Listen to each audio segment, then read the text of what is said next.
I went to Europe for 6 weeks and came home the same weight as when I left. So listen on to find out my 5 secrets to traveling without weight gain. Okay, so before we get into this week's episode, just need to share this best because we love food here at Joyful Eating.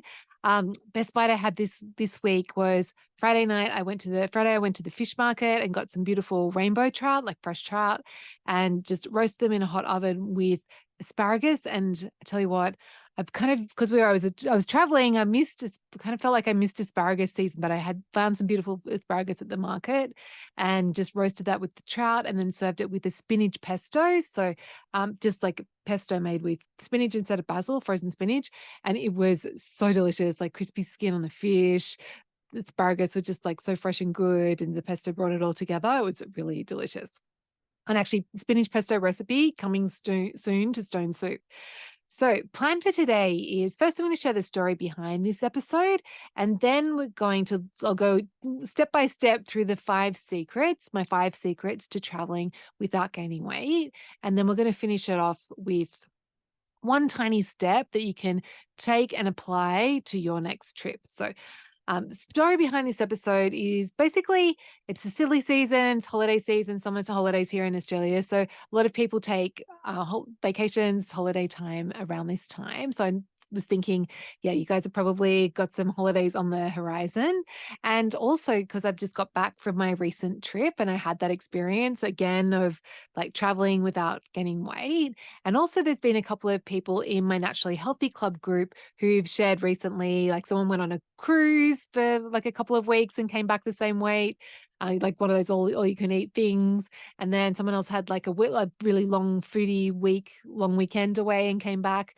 I think she was like up a pound, but she was really happy with that because normally it's like she would be up like a lot more than that. And yeah, it's just something that happens a lot in the group. And so I wanted to arm you with some secrets since it's that time of year. So here are the 5 secrets. So I'll go through them top level and then we'll go into depth on each one. So secret 1 is to choose your holiday habits. Secret 2 is to choose an abundance mindset. And I'll explain more about what that means soon. Secret number 3 is to focus on enjoying proper meals instead of grazing. Secret number 4 is to prioritize protein. And then secret number 5 is to listen to your body. So secret number 1, choose your holiday habits. So what happens often for us when we travel is that so at home we have these great habits in place where we're like, taking care of ourselves and we're, exercise, we're meditating, whatever it is, eating well. And then we go on holiday and we just like completely forget all about our habits and just like let whatever happens happen. Which, if that's how you want a holiday, amazing, like that's totally an option. But what I would encourage you to do instead, and certainly my secret is when I start a trip, I think through and I choose like what are my habits that I want to take with me on this trip so that I can enjoy myself and also I can feel like I'm taking care of myself. So actually on the plane, on that 27 hours from Sydney to London, one of my things I did was I just got out my habit tracker app and I like archived all my regular habits and I kept the ones that made sense and I added in some new ones that I wanted to continue for the trip. So I had those habits. I set that intention of, okay, this is what I'm going to do to take care of myself on this trip. And so what those habits were, I decided I was going to continue what I call my daily practice. So every day I use an app called the 5-minute journal. And every day I just think through ask myself, how do I want this to go? Like my day to go. And I think through, am I going out for lunch? Am I going to have wine? If I am, how much? Or am I going to be having breakfast, a snack, what am I going to do? And essentially I'm thinking through my day ahead of time. And sometimes I write a lot of detail. Sometimes it's more streamlined, but I do think through like, when am I going to be eating? And often like, what am I going to be eating? So I've got that intention there. So that's one thing. The other habit on the exercise front, I did pack my running shoes, but I just set the intention that I was going to do 2 sets of push-ups and 2 sets of squats every day just to keep my muscle mass going. And that's something that, it doesn't matter what's happening. You can always find a place to do push-ups and squats. So I did that. I also set the intention, like my other holiday habit was just to focus on slowing down. So whenever I am eating, to like that, I just remember to tune in and remind myself there's no rush, and just put my cutlery down and put my utensils down between bites so that I'm not eating quickly, because that's a huge, when I slow down, I'm way less likely to overeat. And then the fourth habit I had was just continuing to listen to my body, which is something that I naturally do these days. But when I'm traveling, because you're eating out and you don't have you're not controlling the quantities that you're having, just making sure that I'm like listening to my body is key. So I actually set up those habits. And I had a habit of that I did with the boys, which was really fun, where I got them both journals before we went. And so we had to set an intention that we were going to write in our journals together every day, which we did actually we were away for 42 days, and we did every day except for there was one day that we missed. So yeah, that was really fun. And so yeah, like doesn't matter what your habits are, but just thinking it through and deciding what you want them to be is makes all the difference. So then number 2 was to choose an abundance mindset. So this is another thing that often trips us up when we travel. It's just like, oh, I'm going to these places and I'm never going to be in Paris again, so I better eat all the croissants, or and just approach all the other thing that can mindset kind of problem that can come up that can cause a lot of overeating when we travel, is this whole, oh, well, while I'm on holidays, I'm just going to eat whatever. But when I get back, I'm going to be back to my dieting and back to restricting. And so if you're telling yourself, like in the back of your mind, if you're like, oh, when I get back, I'm going to have to be serious, I'm going to have to be restricting, going back on counting calories or whatever it is that you do, then like, of course, when you're eating, like, of course you're going to overindulge. So what we want to do instead is approach the trip from an abundance mindset and actually decide now that when I get home, I promise you, Jules, I'm not going to restrict. Like, I'm not going to go into that old pattern. And so that you're approaching this travel of, there's not that looming pressure of, oh, when I get back, it's going to be like, tin tuna and nothing else for you. Like, and actually letting yourself know that, building that trust with yourself, that when you get home, you are still going to be able to have amazing food, and actually telling yourself there will be plenty of amazing food in my future. I find that a really helpful thought.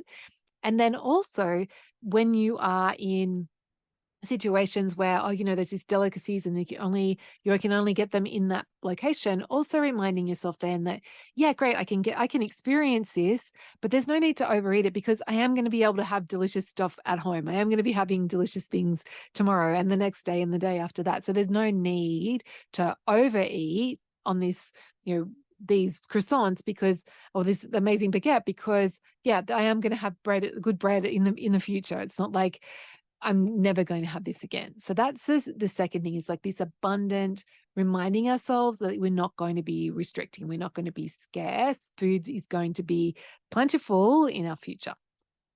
Okay, next tip, next secret is to, and a lot of people notice this, is that when you travel, that you tend to, particularly if you're someone like me who snacks a lot when you're cooking, that all that grazing behavior stops, because you're not in the kitchen, like walking past the pantry going, oh, just grab a handful of nuts and doing that. And so that secret is to actually focus on having proper meals instead of random grazing, and actually deciding we're going to have lunch here, we're going to have breakfast here, and just that, having that rhythm of eating meals instead of grazing goes a huge way to like avoiding that excess holiday weight gain. And if you are in the habit of, when you go on holidays, to like packing snacks for the car or whatever, just be intentional with that. Like, think about, like, do I really need all these snacks, and do I want to? And if you do, amazing. Like, if that's really an important part of travel for you, then go for it. But just, again, it's being intentional around it and deciding how you want it to go, rather than just automatically loading up on whatever and just randomly eating stuff and then feeling gross. So, and the other thing that I like to do is like planning like my trip. Like, I had 3 days in Paris by myself, which is amazing. But like, actually, like, planning, like I'm going to go here for lunch and not just letting it happen where I'm just going to fall into whatever bake boulangerie and just grab a baguette. Like I was actually choosing restaurants, booking restaurants so that I was having proper meals, which is how I love to eat. Like, and I'm getting amazing food, and it just felt really good. Um, so yeah, eating out for every meal, but it not being a problem because I'm listening to my body. So that's number 3. Number 4 is to prioritize protein. And this is really important because protein is like really the most satisfying macronutrient. And when we're not getting enough protein, then that's when we tend to, our bodies are still looking for it. So it makes us hungrier. Whereas if we're getting good quality protein, we're able to be satisfied with what we're eating. And so again, this comes down to rather than just eating, whatever, like grabbing random things from bakeries or whatever, actually, having proper meals where you are likely to be having protein just helps with the whole enjoyment piece, but also like you get to go to restaurants, amazing, but also it helps with that satisfaction piece. So, and actually I really noticed on the plane, because we were traveling economy, and it was just like, wow, the amount of protein on the airline food was very limited. It was like a kind of tiny few bits of chicken. So that wasn't great on the way over. So on the way back, I actually just set that intention. I actually had dinner in the lounge before we flew out rather than waiting to have dinner on the plane, so that I knew I could get, like, I was going to have good quality protein and I was going to start the journey feeling satisfied rather than trying to make do with whatever tiny bits you get in the plane food. And again, like when we stopped in Singapore, I was like, went into the lounge and like got this amazing, actually it was really good rendang curry, like beef rendang, and so that I could get that good protein. So that fueled me for the rest of the trip. So yeah, like actually thinking through where am I going to get my protein can be a really helpful frame when you're traveling. And then the final secret, of course, as always, comes back to just listening to your tummy. And that's the thing, is that when we're traveling, of course, like we're going to be eating out in restaurants, and the chef has no idea, how hungry you are, no idea how much food you need to eat. So it's really, and like, so even though you're not controlling your portion size, you can control how much, like you can control what you eat. And it's just a matter of just tuning in and like just pausing while you're eating, and just actually pausing and just taking, like when you're halfway through, and go, oh, actually, how does my tummy physically feel right now?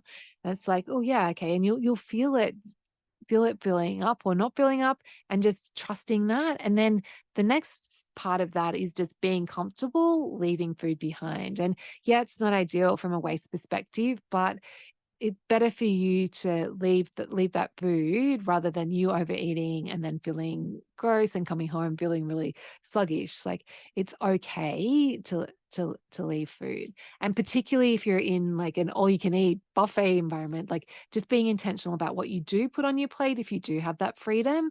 And yeah, of course, if you do want to go back for more, let yourself go back for more, but just, coaching yourself so that you're kind of listening into your body is really key. And that's all my, well, it's actually not all my secrets, but that's the kind of 5 main secrets that I think really make the difference to coming home feeling really heavy and sluggish, or coming home just feeling like slotting back into normal life. And so how can you apply this? Like, what's one tiny step that you can take from this episode?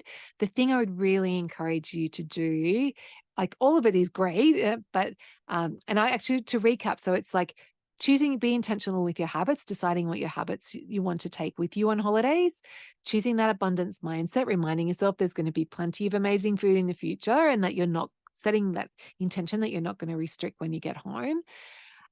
Enjoying proper meals. So actually, planning going to restaurants and like planning to get really good food, prioritizing protein. So thinking about how am I going to get my protein as you're traveling, and then listening to your tummy. That's our 5 secrets. And so of all those, the first tiny step I would really recommend focusing on is this habit of just slowing down and enjoying your food. And so just this habit of like putting your cutlery down in between bites and reminding yourself that there's no rush. Because when we take it slowly, when we enjoy our food, you're way less likely to overeat, and you're way more likely to be able to stop at that point where your tummy feels satisfied, but not over full and gross. So that's where I would encourage you to start. So that's it for today. Have a fantastic week.